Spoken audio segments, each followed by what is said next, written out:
We've seen very little change in the weather between Monday and Tuesday, and you'll see a similar cloud distribution on our satellite with fine and dry weather persisting over much of South Africa, but with some cloud pushing in along the south coast, resulting in a mostly cloudy day. Overnight, we're expecting light rain along the south coast, but with clear weather for the rest of the country, and along the wild coast, we're expecting windy conditions overnight and into early Wednesday morning. It'll be an overcast day with light rain along the southern and southeastern coastline, with a chance of rainfall reaching KwaZulu-Natal. For the rest of South Africa, though, a sunny and hot Wednesday is in store with daytime highs starting to peak into the low 30s. The South African Weather Service have issued a warning for a high fire danger rating on Wednesday, and that's indicated in the shade of red. Here's a look at your weather forecast across the country, with the possibility of rain along the KwaZulu-Natal coast, as well as for Pietermaritzburg at 24 degrees. Still hot over the interior, though, with Newcastle expecting a high of 33.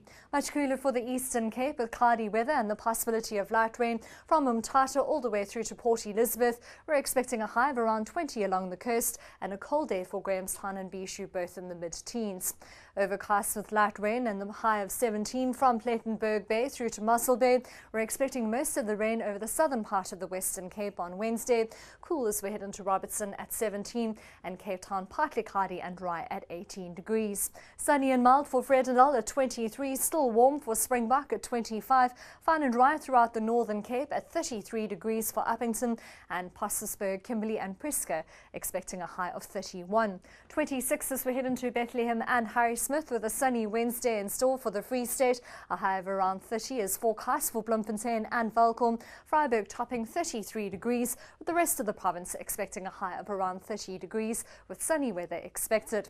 You'll see daytime highs increasing for Limpopo, Polokwane at 30, 34 as we head into Zanim, and a sizzling hot afternoon for Skukuza at 38. Bombela also hot at 35, with daytime highs in the upper 20s for the rest of the Mpumalanga Highveld. And we're expecting a sunny and warm September day for Gauteng, 29 for Johannesburg, and Pretoria even warming up to 31 degrees. On our wind map, you'll see fresh winds for the Free State as well as along the east coast, with an onshore component to the wind over the southern part of South Africa and a strong southeaster for Cape Town. Fine and hot weather continues over the interior on Thursday, with a possibility of rain between George and Richards Bay. Partly cloudy at 20 degrees for Cape Town through to Friday. You'll see a similar day on Friday with that sunny and hot weather over the interior and the possibility of rain between George and Durban. That's all from the Weather Centre for now. Have a great one.